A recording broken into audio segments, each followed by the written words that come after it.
Auris English এডুকেশনের আরও একটি আলোচনায় আমি সবাইকে স্বাগত জানাচ্ছি।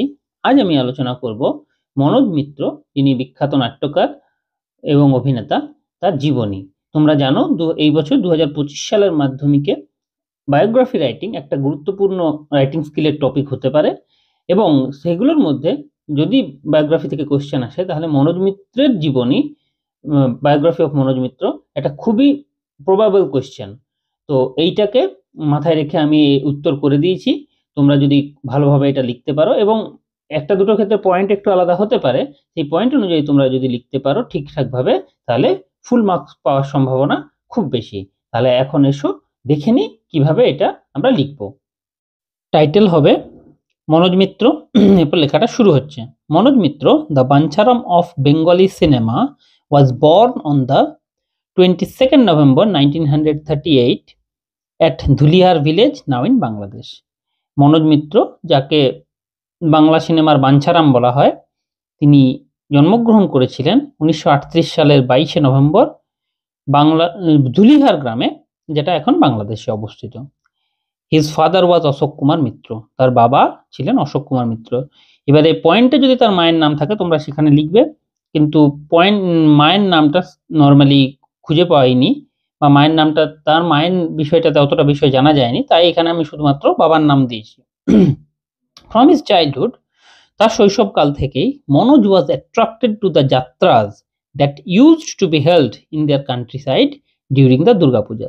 ছোটবেলা থেকেই মনোজ মিত্র আকর্ষিত হয়েছিলেন যাত্রার প্রতি, যেগুলো সাধারণত তাদের গ্রামাঞ্চলে অনুষ্ঠিত হতো দুর্গাপূজার সময়। আফটার পার্টিশন, মানে দেশভাগের পর, Mitra's family moved to India. Manoj মিত্রের পরিবার ভারতে চলে আসেন।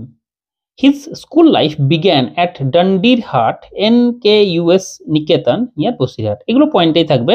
তার স্কুল জীবন শুরু হয়েছিল বসিরহাটের কাছে এই ডান্ডিরহাট NKUS শিক্ষা নিকেতনে। লেটার, পরবর্তীকালে he joined the Scottish Church college. পরবর্তীকালে তিনি স্কটিশ চার্চ কলেজে যোগদান করেন। হি completed his MA in philosophy from the university of Calcutta. তিনি কলকাতা ইউনিভার্সিটি থেকে দর্শনে তার স্নাতকোত্তর ডিগ্রি কমপ্লিট করেন। It was at Scottish Church College that he got initiated to theatre. Scottish Church কলেজে তিনি প্রথম থিয়েটারে অভিষিক্ত হন, অর্থাৎ থিয়েটার করা শুরু হয় স্কটিশ চার্চ কলেজে। He was writing, directing and acting in plays simultaneously. তিনি একই সঙ্গে, সাইমুলটেনিয়াসলি মানে একই সাথে, নাটক লিখছিলেন, নাটক নির্দেশনা করছিলেন এবং নাটকে অভিনয় করছিলেন। He has written over 100 plays like Sajano Bagan, চোখে আঙ্গুল দাদা, অশ্বত্থামা এটসেট্রা। তিনি 100টিরও বেশি নাটক লিখেছেন, তার মধ্যে সাজানো বাগান, যেটা থেকে বাঞ্ছারামের বাগান হয়েছিল, চোখে আঙ্গুল দাদা, অশ্বত্থামা, এগুলো এই নামের বদলে যদি অন্য নাম থাকে তোমরা অবশ্যই পয়েন্টে সেই নামগুলো দেবে। He is best known for his lead role in Tapan Sinha's film বাঞ্ছারামের বাগান। তপন সিনহার সিনেমা বাঞ্ছারামের বাগানে প্রধান চরিত্রে অভিনয় করার জন্য তিনি সর্বাধিক পরিচিত। হি ওয়াজ অ্যাওয়ার্ডেড দ্য সঙ্গীত নাটক academy award for the best, এখানে দেওয়া হবে for the best play right in 1985। 1985 সালে শ্রেষ্ঠ নাট্যকার হিসাবে, মানে নাটক যিনি লেখেন হিসাবে, তিনি সঙ্গীত নাটক একাডেমি পুরস্কার পেয়েছিলেন। This great man left for his heavenly abode on the 12th November 2024 at the age of 85। এই মহান মানুষ মারা গেছিলেন 12th নভেম্বর, অর্থাৎ 12ই নভেম্বর 2024 সালে অ্যাট দ্য এজ অফ 85, 85 বছর বয়সে। তো এইভাবে তোমরা যদি এইটা আসে, এবং আসার সম্ভাবনা খুব বেশি, যদি এইটা লিখতে পারো তাহলে নিশ্চিত তোমরা সম্পূর্ণ মার্কস পাবে।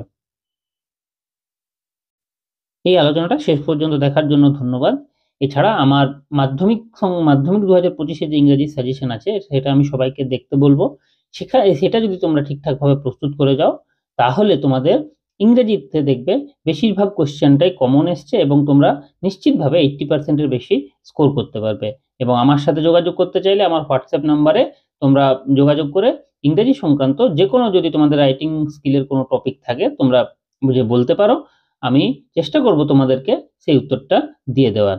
এরকম সমস্ত প্রয়োজনীয় এবং আকর্ষণীয় ভিডিওর জন্য আমি সবাইকে অরিশ ইংলিশ এডুকেশন দেখতে অনুরোধ করছি। দেখা হচ্ছে পরের ভিডিও। ধন্যবাদ।